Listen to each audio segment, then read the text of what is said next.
I thought practice today, it was really a day to come and correct and review from the scrimmage. We did some good things in the scrimmage, got after it, got some live work, which is what we needed.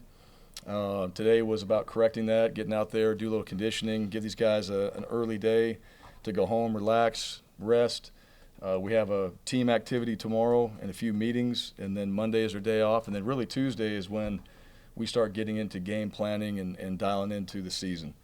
All right, so fall camp really breaks on Sunday, and we'll figure out a few more things with our team at that point. By Monday, we'll probably be flipping some depth charts a little bit, and then Tuesday we're into some scout team work, some service work, and then certainly into Mercer and what we have to be doing for that game. So with that, questions? Bryan, after having a chance to kind of sit back and watch the video, what were your impressions of kind of the quarterbacks from the situation and stuff together? Yeah, it was good. I thought we started slow. I don't know, it wasn't the quarterbacks. I just think we started slow from the offensive standpoint. And that's also a credit to our defense as well. It's not just, one side wasn't executing. I thought the defense did a good job in those red zone situations. That's where we started yesterday. But overall, what we're looking for from the quarterbacks is operation. And that's the biggest thing. I mean, I know everybody wants to see these guys go out there and just make plays, but you have to get the call from the sideline. You got to communicate it. You got to operate.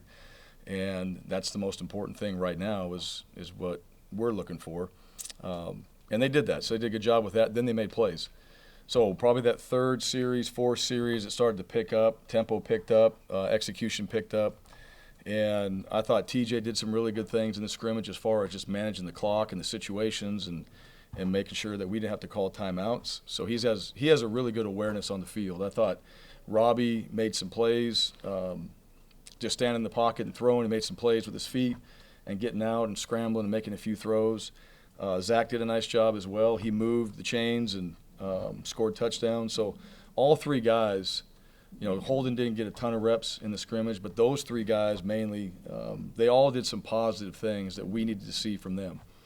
But overall, I thought it was solid from an offensive standpoint. I thought the defense came out and played well.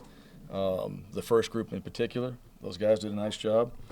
And then special teams, we did some of that. It's not live, but it was good to see some of the special teams work and just our specialists get out there. And I thought that was an okay day for our specialists. We're usually better than that because I think we have really good specialists on this team.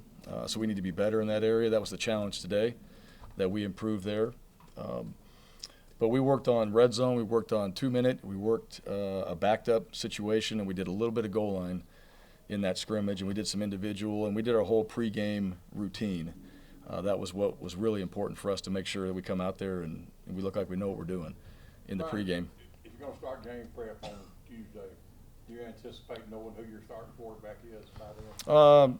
Yeah, I don't know. Too early to tell right now. I mean, I'll get with the coaches. We're going to take today, and the coaches are going to handle what they need to and do some of the things personally so they can be ready to go on Sunday. And then what we'll do after our team activity on Sunday is we'll sit down as a staff and we'll start going through, all right, where are we at? All right, so potentially by Tuesday we could be there, and I want to see what everybody thinks. One thing about a quarterback situation, it's not just the QBs. I mean, we're looking at other positions as well. Go up there and just look at, all right, what gives us the best opportunity to go out there and operate what we want to do. Defensively, offensively, who's going to travel, look at the travel squads for special teams, who's playing on special teams, and that's a big part right now that we've been harping on with guys is like, look, you want to get on the bus, you got to find a way on teams if you're not the guy on O&D.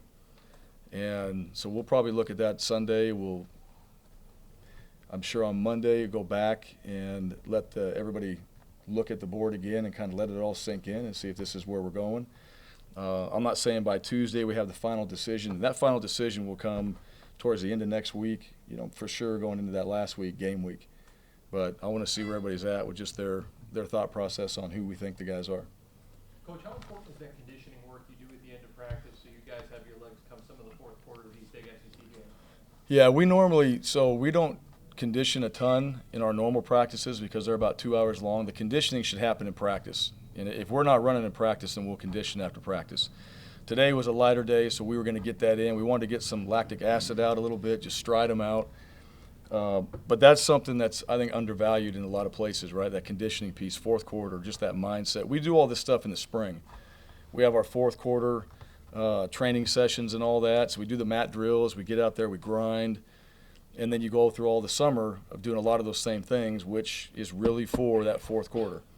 And in this league, you're going to be in a lot of games in the fourth quarter where you have to, whatever you want to call it, you got to execute, gut it out, whatever it takes, right? And you got to be able to be in shape, and you got to think. I think that's the biggest thing. You got to be conditioned. Everybody talks about mental toughness, and I think it all starts physically first. You physically have to be able to go out there and hit somebody. You got to physically be able to run, and you got to be physically conditioned to mentally have yourself in where you need to be. So the physical component is something that we emphasize quite a bit. And we do this. Not everybody sees that like we did. We do this in our workouts as well. So we condition in our workouts. Bryan, is there anything new on Nick Fromm's about his availability or what he's going to be doing going forward? No, still just kind of waiting that one out a little bit, see where he's at. At some point, we'll figure out what his situation is, but just kind of let him settle in a little bit, heal up, and then figure out what the final decision is going to be. Coach, with 2 weeks until you play a regular game, what are some areas you'd like to see the team improve in, and what areas have you guys improved in since the start of practice? Yeah, number one is awareness. That'd be number one, just overall as a team. Running on the field and getting the signal. Right? It's we can have all these systems in place, and I know our coaches do, I know our coordinators do. I sit in there and I listen to them, and I watch how they install the things that we need to put in. And the system is exactly what it should be, but you're dealing with people. So simple things like if you run on the field, you should look to the sideline to get the call. I mean, it's an awareness thing. It's 4th and 2. You play that different than 2nd and 5. So, as a player, you have to look over there and see it's 4th and 2. You're going to get different play calls. You should expect certain calls in those situations. Even just into meetings, right? Walking into a meeting, right? I think you all know you walk into a meeting and you can kind of feel it like, all right, we're going to be locked in today. You can walk into a meeting and it's a little bit more loose at times, and just some of that awareness that I think is really important for us. I think just as people to be successful, we need to work on our operation, from sideline. I was at, just kind of talking about, some high school games from last night. I was talking to our team about that today. I watched high school teams from the sideline go out there and not have 10 or 11 on the field. They got 10 or they got too many. They got to burn timeouts. And that's what happens in games. That's the one thing that we don't pay enough attention to. And just like that, you're burning through 3 timeouts in a quarter. You can burn through 3 timeouts in a quarter. Then you don't have it at the end of half. Now you make a stupid decision and you don't have a timeout to cover yourself. And we just had too many of those at practice, 12 guys, 10 guys. Just simple things that everyone's like, no big deal, just reload. And we're not at that point anymore. We're not good enough to go out there and not have 11 guys on the field, everybody locked in, knowing the play and the signal, and then just go out there and operate and expect to win that play. That's really been the focus, is now thinking and playing. I know we can play. I've seen guys do that. We got some guys that can play. I know we can think. Now can we think and play? And that's what the game is. It's a game. It's a game of situations. 3 hours and 24 minutes. That's the average length of a college football game. All right, so, you got to be ready for that. It's really 5 hours and 20, because you got 2 hours early when you get there. So you got to be able to focus, and you got to know what the heck's going on around you while everything's crazy. And in practice, I don't know how many fans we had there and people today. What's going to be a lot different on September 3rd. And it doesn't get any easier when the fans and everybody's out there and that environment's crazy. So practice is more controlled. If you have a hard time in practice, you're not just going to rise to the occasion come game day. I think that's the worst thing, and it always, it comes from a lot of just, people in the media and talking about, players and all. He just rose to the occasion. No, not really. You don't do that.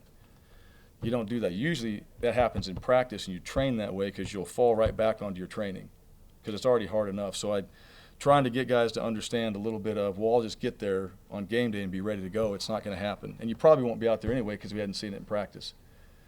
Those are the things now for this team is what we have to focus on.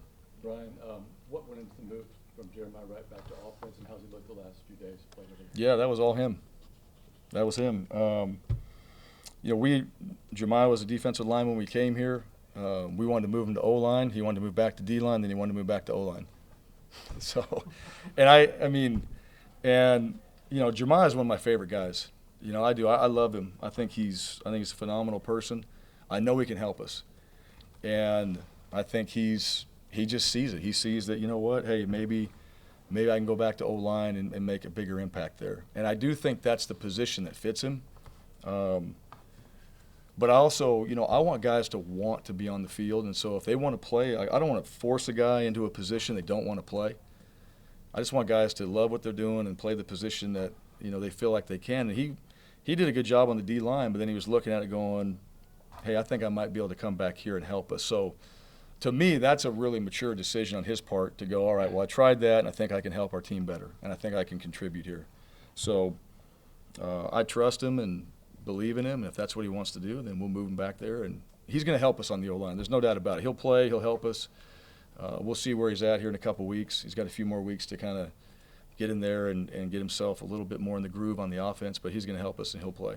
I wanted to ask about Malcolm Johnson also. You mentioned him early on that he was having a good camp. Does that continue during last week or so? Yeah, Malcolm's steady. He's been really steady. I haven't seen nothing negative from Malcolm. He's been steady. You know, we've had some of those younger guys that we've been trying to get in there too to see where Camden's at, Amari's at, Jay Fair, moving a few guys around. Sheds, you know, he wasn't out there today. He's trying to rest him just a little bit. But Malcolm's been really, really consistent, really steady, really consistent. Made some plays for us in practice, so you know everything for him has been good, and I think that's a good thing too. Just every day he's just showing up and doing what he's supposed to do, and I think that's been something that's really helped that room, in my opinion. Bryan, could you talk about Donovan Kaufman and what he's kind of meant with the somewhat rebuilt secondary? Yeah, well, Donovan's really, really intelligent football player. He's able to get guys lined up. I mean, he understands situations. He understands what we're trying to accomplish by the call. So I think that helps. He's also a really good special teams player. So we're trying to figure out where to put him without overloading him and getting him on too many. And I think, you know, Keontae Scott, the addition of Keontae Scott, I've mentioned him several times. This guy's really, really good. So both those guys moving around, I think they're kind of working off each other, and then I think that's raised the level for Nehemiah. I think Simp, his level's raised, and you know, for Simpson, you know, the sky's the limit for him. You know, he's a guy that's got tremendous physical talent, tools, and can really help us. So I think that whole back end is really been pushed by Donovan as well, just to be better and kind of catch up a little bit to the FBI part of it, the football intelligence piece that we need to be at in the back end to get the stuff done we need to get done. Ron, how valuable has this time been for Tate and Jaleel and even Brandon Council, all those other centers to get those reps? How valuable has it been for them? Yeah, it's huge. You know, that was something, we split the practices the first 2 days, and that was hard. All right, that was one that, we started fast, it was hot, and we had a few guys go out. But, they came back the third day, and then we had a break, and the fourth day, and then those guys have been in the mix ever since. And so now it's been a lot more controlled as far as the reps and what we're trying to accomplish. So those guys getting in there and just having these scrimmages, having these practices, the pre-practice stuff, all the things we do at the centers, that's been really valuable to them. And I can see the improvement. They're all getting more comfortable making the calls. They're more comfortable with what's going on around them. They're more comfortable with the quarterbacks, because we had a little bit of center quarterback issues early on. And, the worst thing that can happen is you have quarterback-center exchange issues when you're trying to compete as a quarterback, right? And, it gets to a point, too, where, we mess it up. Those guys are out. Well, you lose reps. So you got to get with your centers, and the centers got to understand, this is really important that we are able to make this exchange happen like it needs to. But I think Coach Friend's done a great job with those guys, just center-wise, getting them to understand what we're trying to accomplish, how to communicate. That's probably the biggest thing. At center, you got to have some confidence now, because you're going to bark out something, and you might be wrong, but hey, if we're all wrong together, we might have a chance. And we don't want to be, but you got to say things. You got to go out there and lead. And you're not always going to be right, but you got to know what you're doing, and you got to be able to get out there and communicate. And I think we made some mistakes, and we've lessened those mistakes, and now we're making more of the right calls. And I think there's more confidence, and it's helping the O-line overall. It's helping the tight ends. It's helping the quarterback. So all that's been good. Bryan, we talked to Coach Keesaw yesterday, asked him about charting the quarterbacks. He said it's different than what you guys did last fall compared to what you're doing now. A lot of that's because it's a three-man race. The battle is different. What maybe went into maybe how you're charting these guys during fall, how you're grading them on a daily basis compared to last year, and how do you think it's going so far in terms of helping you determine who that guy's going to be? Sure. Well, last year was different with Bo. You know, that was a little bit different because I think that was a little bit more solidified early on. And this is more of the way that, you know, I've always kind of charted the guys and have done it for a long time like that. Just it's really everything, right? It's every meeting. You know, that's one of the things too, just at the quarterback position, right? Every meeting. All right, our guys early. They got their notebooks out. Are they ready to go? Just it's this whole just pro approach is what it is. And you can tell who your quarterback is when you walk into a room, I think. That guy's sitting down, he's got his notebook out, he's locked in, he's dialed, he sits in the meeting room and he pays attention, he knows the answers, he's flowing with the coach. He's one of the first guys out there on the field, he's getting warmed up, he's got command of what's going on. So just every single thing, because you think about in that room, you know, there's myself, I played quarterback, Coach Keesaw played quarterback, Mike Hartline played quarterback in there. So you got 3 guys in that room, you know, that have been around the quarterback position for a while. Then our players, you know, you're trying to help these guys not just, you know, what they're doing physically, but how to play the position and what it takes. So every single thing, every single day, evaluate it, and then it kind of just starts back over again. All right, now here's where you are. What are you going to do today? And we just keep resetting goals. Because when we get out there, I mean, it's not going to be easy for them, right? We hope practice is really hard every single day. I hope it's harder than the game. But when they get on the field there, I mean, things are going to happen. It happened in the scrimmage, right? You think one thing's going to go a certain way, and all of a sudden, bang, in 2 drives, it's not going that way. Well, how do you respond? What are you going to do? And I think all of those guys have done a good job. Heck, today Holden, I mean, Holden hasn't got a ton of reps. Holden comes out there today, and he's firing the ball better than all of them, in my opinion. So we're trying to do these drills, and then all of a sudden, like, Holden just comes out of nowhere, and he's you know, one of the best throwers that I've coached, and he's getting some things figured out fundamentally. So all of a sudden now you're sitting there going, okay, where's this guy been? And he's just young, but now it's, you know, sometimes you have those moments where it's like, okay, I'm ready. And I don't know when that's going to be for a young player, but Holden's starting to come on now, and you know, he's not going to get those same amount of reps, but here's a guy that's building, and so that's going to carry over into the season. And then who knows what happens? You know, if he keeps advancing and growing and developing, then, you know, there's a guy that can spin it, you know, a guy that we thought would be a good player for us. But those guys, every day they walk in the building, they're being evaluated. All eyes are on them. And, you know, that's just how we do it. You know, that might be not how everybody does it. That's just how we do it and what we feel like is important for us, because that's how our quarterbacks are going to be trained. They're going to be trained like pros. And you want them to act like that. So, you know, there's a lot of responsibility that way. Ryan, can you talk specifically with Tate, as a guy who doesn't have as many reps as some of the other guys on the offensive line? How far have you seen him come along just since the spring? Yeah, when I first got here, a long ways. You know, I think, one, physically he's changed. That was the biggest thing. I thought when we got here, physically, the biggest difference from where he was to where he is now is he's physically changed, which has changed his mentality as well. Now he can go out there and he can hold his own. Mindset is different. I think he's been really good at being coachable. The center position, it's no fun sometimes. I mean, just at the end of the day, like, you are the O-line, those 5 guys are getting it at all times, right? There's always something, because there's 5 guys. There's 5 guys out there. They're all working together. Nothing's ever going to be perfect. And the thing about the O-line, if you tell one, you're telling them all. That's just how it works. All right, receivers, it could be one guy is getting it.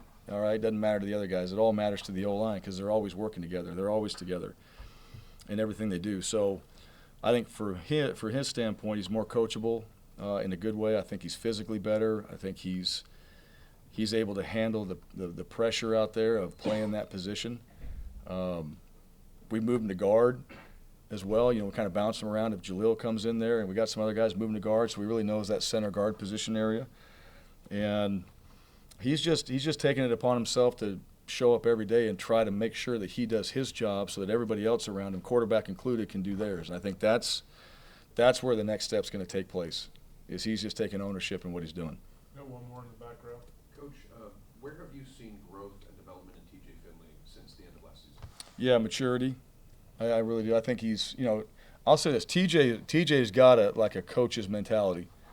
he sees things out there, and that's just not everybody conceptually picks things up very quickly.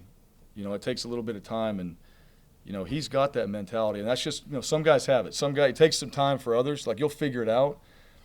But we all know, like, we're all good at something, and sometimes guys are really good at football and just kind of just seeing it. And a couple examples in the scrimmage, right? He sees, you know, we get the play in late. The clock's winding down. It's going to be a timeout situation. Well, he's getting everybody lined up and getting the snap count to what it needs to be so we can get the play off and then executing the play. So it's not a panic. He's just doing it with urgency and gets everybody lined up, and then bang, we convert a 3rd down and 9. So, like, those are things to me that I think he does a really good job of. Physically, all of our, you know, all the quarterbacks, right? You're always talking about accuracy. That's the first thing. You got to be an accurate thrower. Those are areas that they all can work on. Okay, our quarterbacks haven't been hit. There's no live work, right? The first time they're going to get hit is going to be in the first game.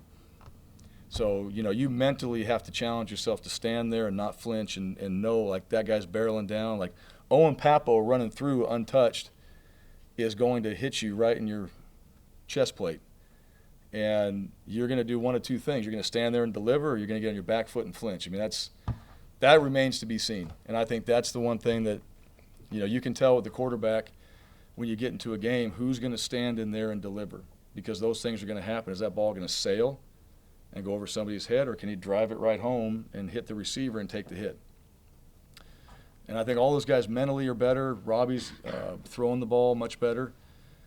You know, he came in here. I mean, that was something that we worked on quite a bit with Robbie, just throwing the ball and getting to a good rhythm. He's doing that now.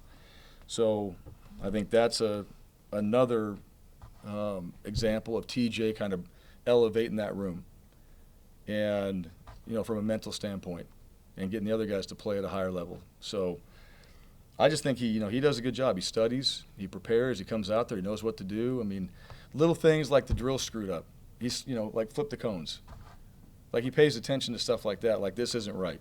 And those are little things that not everybody does. And he's just got, you know, a good way of making sure those things are done properly. All right, Coach. Thank you. Good, thank you. Have a great day.